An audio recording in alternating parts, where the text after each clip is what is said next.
Tsukasa se démène pour préparer le petit déjeuner et, en ouvrant le frigo de Nasa, reste choqué. Il est rempli de nourriture, preuve que le type cuisine vraiment. Lui, tout fier, en profite pour se vanter, disant qu'il a fait des recherches approfondies pour créer un plan alimentaire parfaitement adapté à ses besoins nutritionnels. Puis il lui montre la tragédie qu'il appelle un repas, balançant tous les ingrédients d'un coup comme un savant fou. Tsukasa, stupéfaite, pense « Mais quel genre d'idiot c'est ?» et lui dit qu'il fait de la chimie, pas de la cuisine. Elle demande 10 minutes et promet quelque chose de décent. En un clin d'œil, elle dresse une table avec des plats incroyables, laissant Nasa bouche bée devant sa rapidité. En goûtant, il a presque les larmes aux yeux. C'est la meilleure chose qu'il ait mangée depuis qu'il a quitté la maison de sa mère. Il la complimente, disant qu'elle est une sacrée cuisinière, et elle, ironique, lance qu'elle a appris avec Gordon Ramsay. Après le petit-déj, Tsukasa lui demande des nouvelles de la maison de bain dont il a parlé, et le dégoûtant de Nasa réalise qu'il pue, parce qu'il n'a pas pris de douche la veille. Sauf que le mec, complètement à l'ouest, se met à l'imaginer nu sous la douche, comme il n'a que du savon basique et un shampoing 3 en 1, parce que pour lui, la douche est un événement semestriel. Ils partent en magasin acheter des produits sophistiqués comme de la crème hydratante et du tonique que Nasa prend pour une boisson. En arrivant à la maison de bain, il tombe sur Kanami, une fille aux cheveux violets un peu moche, une ancienne camarade de Nasa au collège. Elle est sous le choc de le voir avec une fille, ayant toujours connu Nasa comme le plus gros loser sans charme, qui n'aurait jamais pu trouver une copine. Kanami commence à dire des trucs un peu pervers, et Tsukasa, à bout de patience, demande à Nasa qui est cette fille stupide. Nasa, mal à l'aise, présente Kanami, expliquant qu'elle s'occupe de la maison de bain depuis des années pour aider sa famille. Pendant ce temps, Kanami sent l'ambiance bizarre entre deux et demande s'ils sont en couple. Nasa, trop détendu, lâche qu'ils sont mariés, et Kanami manque de s'évanouir, son cœur battant à tout rompre. Tsukasa part se doucher, mais quand Nasa tente de la suivre, Kanami lui bloque le passage avec un balai, disant que la douche est réservée à l'épouse, pas à son cul informe. Elle se moque, disant qu'elle n'aurait jamais imaginé Nasa marié, elle le voyait finir en vieux gars seul et pathétique. Elle lui demande alors pour la cérémonie de mariage,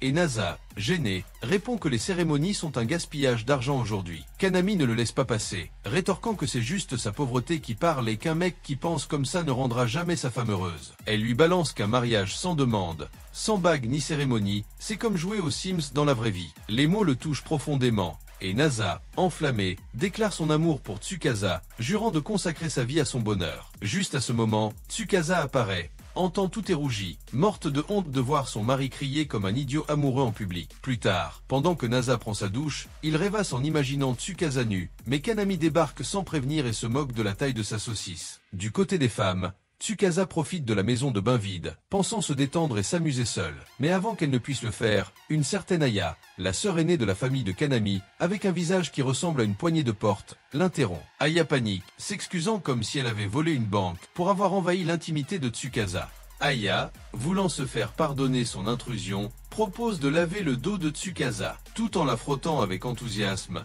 elle compare sa peau à de la soie, puis, sans raison, au dernier iPhone. Elle réalise aussitôt l'absurdité de sa comparaison et s'excuse platement, se traitant de grosse bécasse. Alors qu'elle papote, Aya apprend avec stupéfaction que Tsukasa porte le même nom que Nasa. « Vous êtes de la famille ?» demande-t-elle, intriguée. Tsukasa, sur un coup de tête, ment. « Oui, je suis sa petite sœur. » Plus tard, Nasa, plongé dans un rêve où il revit sa rencontre avec Tsukasa, est réveillé par cette dernière qui annonce avoir fini son bain. Aya fait alors son apparition et mentionne négligemment avoir rencontré la petite sœur de Nasa, le laissant perplexe. Jouant le jeu, il fait semblant que Tsukasa est bien sa sœur. Pendant ce temps, Tsukasa questionne Aya sur ses liens avec Nasa, et celle-ci révèle qu'ils étaient camarades de classe. Elle partage aussi l'histoire de sa famille. Son grand-père, qui gérait la maison de bain, est mort il y a des années, plongeant les siens dans la précarité, jusqu'à ce que Nasa utilise ses talents en marketing pour sauver leur commerce. Sur le chemin du retour, Tsukasa, piqué par une pointe de jalousie, demande « Aya est jolie ». Nasa, champion toute catégorie de l'inconscience, se lance dans un vibrant éloge.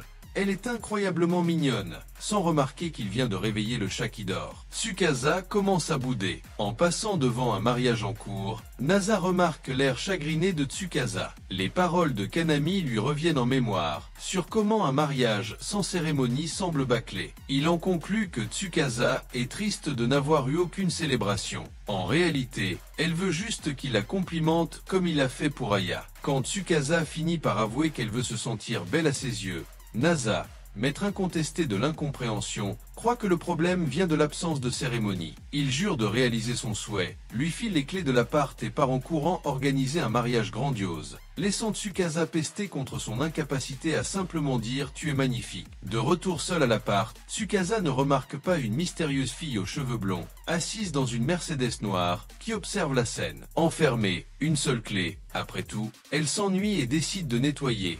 Imaginant la surprise de Nasa, avant de se rappeler que son mari maniaque a déjà tout rangé au cordeau. Elle envisage de fouiller les placards ou sous le lit, mais renonce, craignant d'y découvrir de vieux magazines qu'aucun d'adolescent en rue. Elle opte finalement pour cuisiner, mais la sonnette retentit. Pensant à Nasa, elle ouvre, pour tomber sur Kitose, la blonde de la Mercedes. « Je m'attendais à te trouver dans un loft de luxe, pas dans cette porcherie », lance Kitose avec mépris. Tsukasa, furieuse, lui claque la porte au nez sans un mot.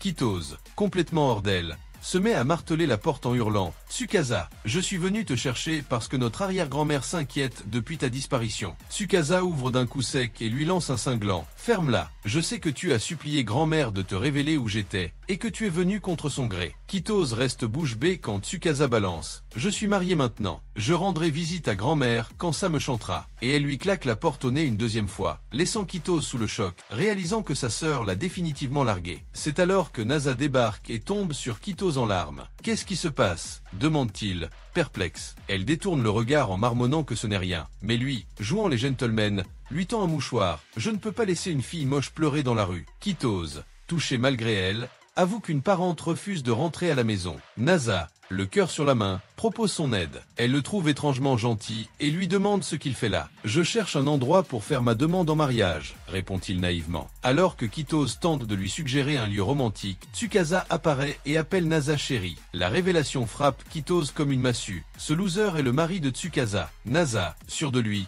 déclare être le partenaire idéal. Mais Kitose contre-attaque, espèce de crétin dégueulasse, fauché avec une tête de sac en papier. Nasa, imperturbable, sort des techniques des 48 lois du pouvoir qui impressionnent Tsukasa, mais laisse Kitose de marbre. Folle de rage, elle passe à l'action. En un éclair, elle kidnappe Nasa, le jette dans sa Mercedes et l'emmène dans un manoir gigantesque. Là, elle dévoile son plan machiavélique, le piéger avec des photos compromettantes. Elle appelle ses deux employés sublimes, Charlot et Aurore, et leur ordonne de prendre des clichés scandaleux pour prouver son infidélité. Charlotte ne se fait pas prier et commence à se déshabiller comme si c'était son dernier jour sur Terre. Mais Kitose l'arrête net. « Mais calme-toi, bon sang, on fait une mise en scène, pas un film X. » Nasa, malin, profite de la confusion pour filer en douce, inspectant les lieux comme un détective de film noir. En trébuchant dans une pièce, une odeur étrange lui chatouille les narines. Après une inspiration profonde, il reconnaît le parfum de Tsukasa, mais son regard est aussitôt captivé par une roche bizarre exposée comme un trophée. En l'examinant, ses yeux s'écarquillent. C'est un putain de fragment de lune. Il se demande comment ce truc, qui devrait être dans un musée, a atterri ici. Soudain, Charlotte fait irruption avec une épée géante, du genre à envoyer direct au Nirvana en un coup, et annonce qu'elle va le châtier pour intrusion. Dans sa tentative de décapiter Nasa, elle frappe la vitrine de la roche lunaire, fissurant le contenant et laissant échapper de l'azote liquide. Mais Nasa, bien plus futé qu'elle, répare le désastre en 2 temps 3 mouvements avec du scotch. Kitose révèle alors que cette roche est un cadeau de Tsukasa à sa famille, laissant Nasa bouche bée et Kitose scandalisé qu'il connaisse si peu sa propre femme. Un flashback montre Tsukasa sauvant Kitose lors d'une escalade dans leur enfance, ce qui rend cette dernière encore plus furieuse que sa sœur ait épousé un minable comme Nasa. Charlotte passe à l'action. Elle écrase la tête de Nasa contre sa poitrine pendant qu'Aurore mitraille les photos et les retouche avec un talent digne d'un Oscar du Photoshop. En voyant le résultat,